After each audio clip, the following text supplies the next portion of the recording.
Thank you very much. It's an honor, a pleasure to be here. I want to take you on a bit of an international tour, a historical tour, a technical tour. It's going to be at a pretty high speed, so you need to buckle your seat belts and brace yourself. And I'll be speaking too fast. I always have too much I want to present, so I hope you'll bear with me. So first of all, I want to talk about two of my great heroes. And those two heroes are from Iowa, from here. And they're people who changed the world. And the World Bank estimates that over 1 billion people are alive today because of them. And one of these is former Vice President Wallace, who was also Secretary of Agriculture. He was also a presidential candidate. Vice President Wallace, elect, before he went to Washington, D.C., but after he was elected, got in his car here in Iowa with his wife and drove to Mexico without a Secret Service escort or any of that. Spent a month in Mexico talking with the Rockefeller Foundation during the time. This was a time when Mexican fascists were sending diesel out to U-boats. And a new president had been elected in Mexico that was pro-democracies, and we wanted to strengthen him. Wallace saw a great need in Mexico, and he pushed the Rockefeller Foundation to invest in agriculture research in Mexico. Wallace was the first company to sell hybrid corn, eventually into Pioneer.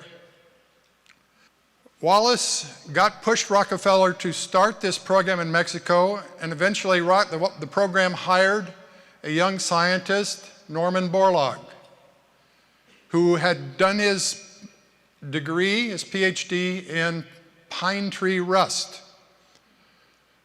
But Norman had a struggle. He first failed to get into college and had to do a year of remedial study before he got in. It was easy to switch over from pine rust to wheat rust, which is a biblical disease of wheat. And his Mexican wheats that he developed that had the Japanese dwarfing gene from Norin 10 went on to avert hunger and starvation, especially in India and Pakistan. We had sent nearly $20 billion worth of wheat to India and Pakistan to avert the famine that was underway there. $20 million in 1960s money is approaching $80 or $100 million today. Imagine that, giving that kind of food to some countries to avert hunger. So Norman Borlaug went on to be awarded just about every outstanding award that a person can get. The Nobel Peace Prize, the only time it's ever been given for agriculture. The Presidential Medal of Honor, the Congressional Medal of Honor, the highest awards from India, the highest awards from Mexico, hundreds of honorary PhD degrees. Still worshipped around the world today, such as his statue being dedicated here in Delhi at their National Agricultural Research Institute. Also, people like Bill Gates and Carlos Slim have statues of him in their homes. There's a recent podcast by Bill Gates where you can see the statue behind him in his home.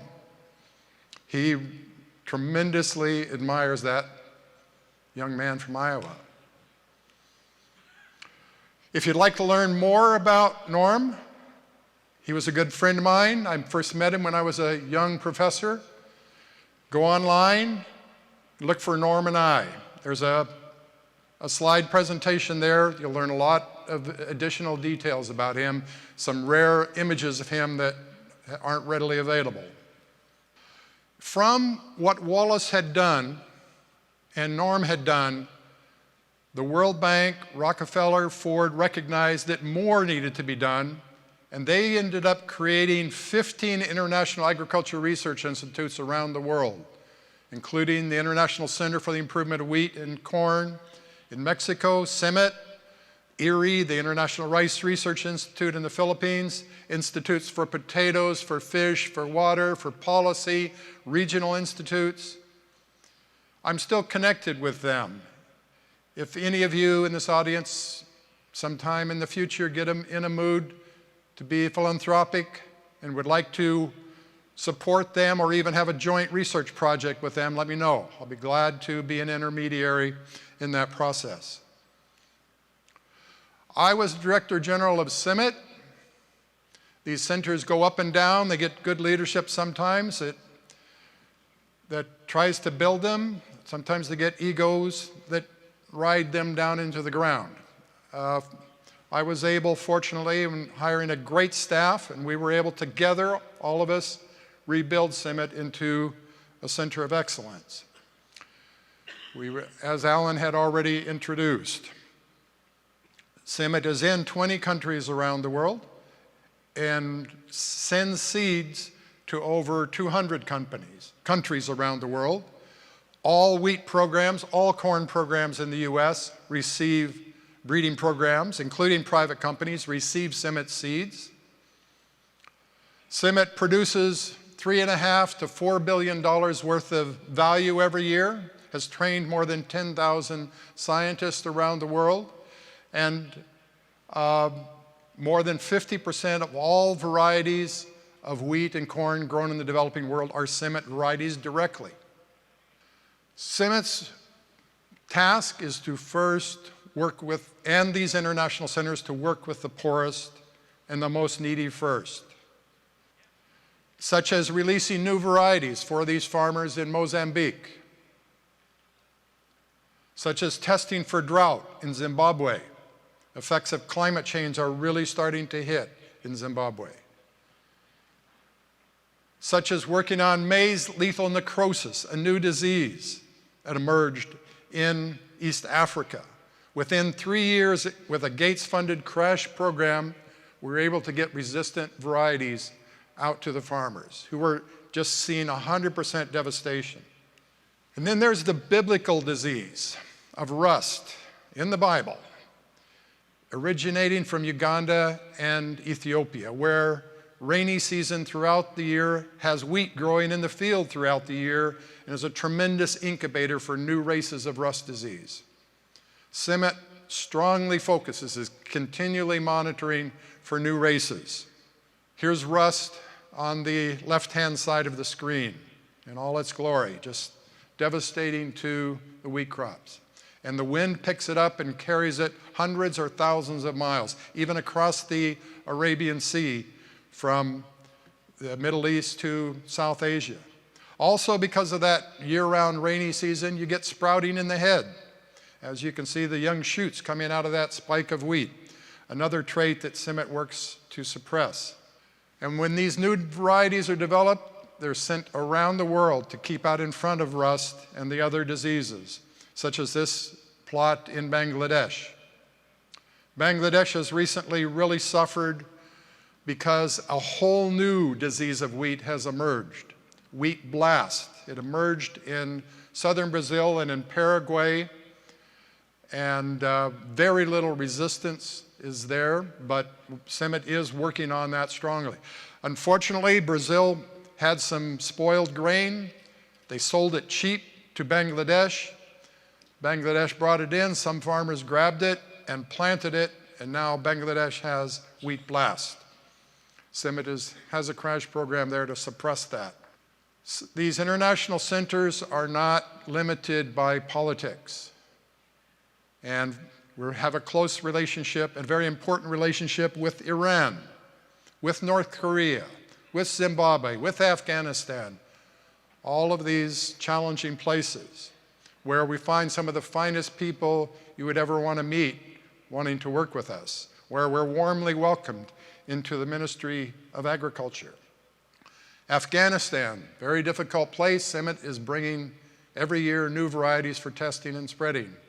Unfortunately, one of our scientists was murdered in the guest house in Kabul before I left. And CIMMYT, very importantly, for both maize and wheat, brings together all of the top breeders from around the world for training. In the case of wheat, every March, hundreds, nearly 1,000 come every year. This was the last year that Dr. Borlaug down front in his wheelchair, you can see him on the screen, was able to attend before he passed away. You can even see me, just behind him, a few people, we'll call him Waldo, hiding there. Another great important mission for CIMMYT, for the international centers, is the preservation of wheat varieties from around the world. Wheat originated in the Zagros Mountains of Turkey, Iran, and Syria. This is an ancient wheat field in Turkey. These are the wheats that are growing in that wheat field that this village has been cultivating for millennia. And wheat is a very strange beast. It's the original Frankenstein food. It has 3 complete genomes: gorillas, chimpanzees, baboons. All together, the wheat you're eating has these 3 completely different grasses. You have diploids, tetraploids, and hexaploids. One set of genes. Some wheats have only 1 set of those grasses. Some have 2, like the durum wheat that you like for your pasta. And bread wheat has 3 sets. And in that field, in this picture, you can see all 3 of those types of wheats. CIMMYT collects these wherever they can because they all have different genetic diversity. For example, CIMMYT also has 28,000 varieties of corn, and all of your seed companies here in the Midwest are accessing these. I went out one Sunday just to a weekend market in a village nearby. This is what I found, brought back to my office. Just this one day, one village.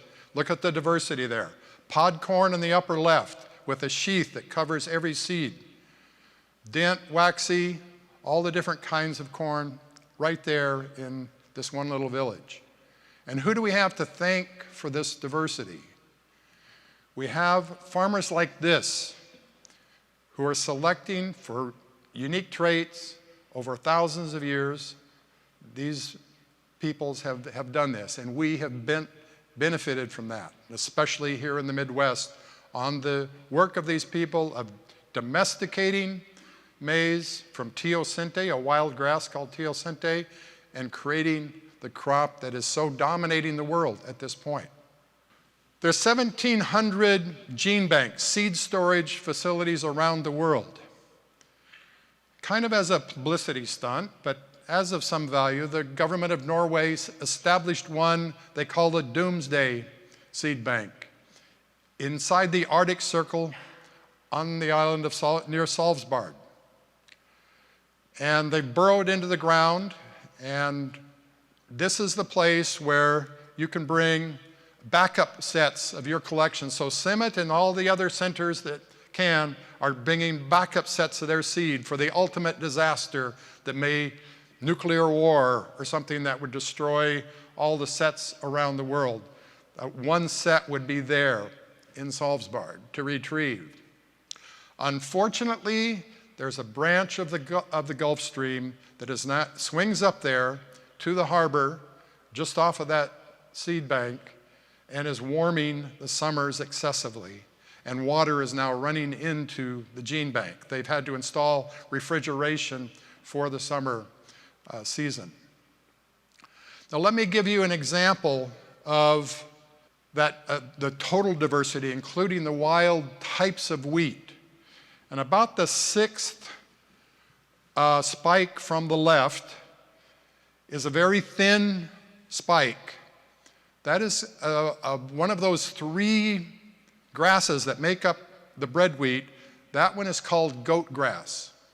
And we've determined that only 3 or 4 different types of that goat grass ended up in our bread wheat. So there's very little diversity contributed by that goat grass to the bread wheats we have. But that goat grass has incredible abilities to resist salinity, to resist heat, to drought, many amazing traits.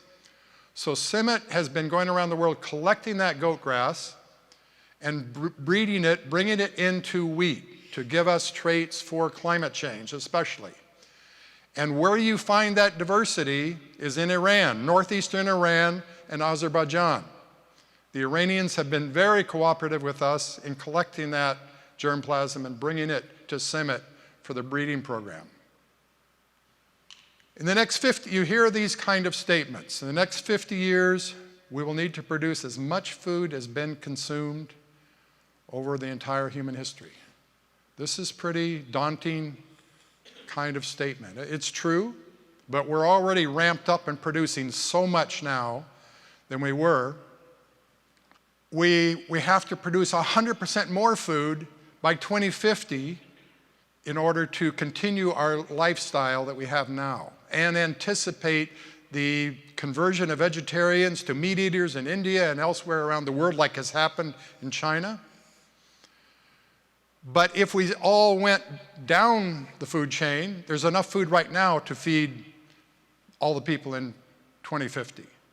But we have to do this, whichever way we go, whichever the middle ground we choose, we have to do this under daunting climate conditions, daunting politics.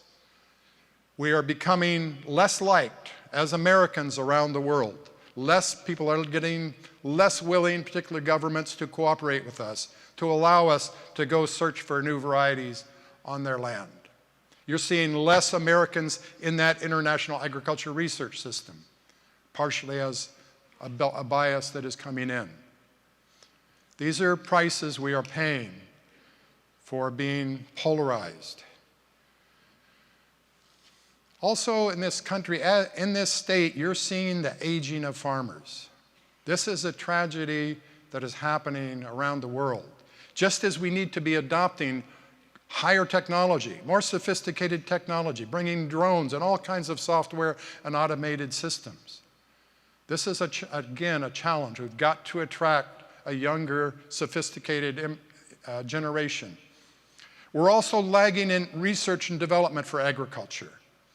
USDA, you look at the budget, looks reasonably funded. But if you go ask the scientists, they're not allowed to refill. They're being gutted right now. I ask you to push your congressman. Don't let them tell you we've given them a good budget, but they're hardly able to hire anyone. They're losing people. They're not able to hire into new priority areas. We have to invest in agriculture research and development. These are the challenges. I've talked about most of them already. You know about African swine flu. It has a big impact here in Iowa that's affecting China. You're hoping it doesn't come here. The fall armyworm that is ravaging Asia, you got to hope it doesn't come here. We've got to worry about falling water tables around the world, another tragedy on its way. Population, we're seeing a decline in the birth rate. Let's hope that holds. If it does, maybe there's hope for us. If we look at countries, if we inflate the size of countries based on their population, you can get a sense of where the food needs to go. There may be enough food in the future, but is it going to be where it's needed? You see how big India is there, yellow. That whole southeast corner of India, before the end of the century, is going to be virtually uninhabitable. It's going to be over 120 every hot season. Production is going to be very difficult in that part of the world. So climate change is already, we're measuring an impact for every degree centigrade that temperature increases. We lose about 6% of our wheat yield falls. Especially the night temperatures are what really affect the wheat yield. And the fires. I live in a cold Mediterranean climate in the US, on the West Coast. It's the Mediterranean climates that are first getting the real impact of climate change. You've heard about the forest fires in southern France, in Portugal, in California, and now in Australia. You look at the weather data here on Australia. That's 100 years of weather data going from left to right. Look what's happened with the heat, with the precipitation. The precipitation at the bottom, we're getting these extreme events, extreme rainfall, extreme lack of rainfall. It's getting worse over that 120 years. And look at the size of the fires. California 800,000 hectares. Okay, multiply that times 2.5, you get about 2 million acres. What's happened in Australia? 25 million acres of burning. And for me personally, near my own ranch, my own farm, this is what we saw in 2018. The whole Columbia River National Scenic Area on the south side burned. My ranch was on the other side. Fire was jumping a half-mile wide river. And if you're investing in ag land for the long run, you might want to think about climate change. It's not going to be precise, what you see here, but by mid-century, Illinois may move down to eastern Oklahoma. By the end of the century, eastern Texas. You may have essentially the same climate in Illinois as East Texas has now. This isn't precise. It's going to be adjusted over time as we get better and better data. But you need to think about this if you're investing in ag land. You may not be able to grow the same crops. You're going to have very different conditions, maybe conditions that are more like much further south. There are some hopes for the future. The CRISPR technology is offering us great opportunities to really speed up things. But despite what the federal government says that we don't need to regulate it, we do need to verify to the American people and to the world that every CRISPR product is safe. We need to have some system because the Europeans say no, it's a GMO, it's got to be tested. We need to assure everyone we don't want an accident to happen and destroy our access to this technology. Precision agronomy is allowing amazing things to happen. I better move on here. GMOs have done great things. They've increased crop yields, reduced chemical fertilizer use, and increased farmer profits. There's great potential here to improve the efficiency of photosynthesis. Our crops are, what we're harvesting off a field to eat is less than 1% of the solar energy that's hitting that field. There's so much that can be done to improve the photosynthetic efficiency of the crops, and we could even eliminate the crops and just put solar panels and drive bioreactors with photosynthesis inside the bioreactors. Likewise, biochar is a great way for taking carbon dioxide out of the atmosphere by tying up our crop residue into a form that's resistant for breakdown for 1,000 years, and a great way of improving soil quality, particularly in acid soils. Some of the systems are even microwave driven, highly efficient, very little pollution coming out of them. Not like the smoke you're seeing in Delhi where the Indians are burning the rice crop instead of using a biochar system. Great changes in mechanization and freeing up land that used to be for forage. Great changes are happening in the developing world. Don't have time to go into this in detail, but CIMMYT, this is the kind of thing that the international system and groups like, or government groups like USAID are helping to support. We're helping to support. That's really dropping off now. Finally, let me just wrap up. As you think about the world, think about a petri dish. You go in, you have a culture run. Maybe you're sick with something. If you leave that culture long enough, it'll cover the whole dish. It'll eat every nutrient in that dish, and the population will collapse. The Earth is not unlike a petri dish on a massive scale, and we are the inoculum on that petri dish. We are spreading across it. We are consuming the resources of that petri dish. And if we aren't, are we any better in our collective thinking than a culture of a fungus or a bacteria on a petri dish? We need leadership, global leadership, to manage our Earth, our petri dish, so that we don't overexploit the natural resources, so that we have a future for our grandchildren. This is my granddaughter. She's going to be alive at the end of the century. Are the people of the world going to be looking into the abyss at the end of the century, not having responded to the challenges of population, of food demand, of climate change? I hope not. I don't want to leave her that world. I want to leave her a world with rich biodiversity, a world where everyone has a good life. And I always think about what would Norman do? Because he would pound his fist, he would go into a president's or a prime minister's office and demand that changes be made. We need people like that today. Thank you very much.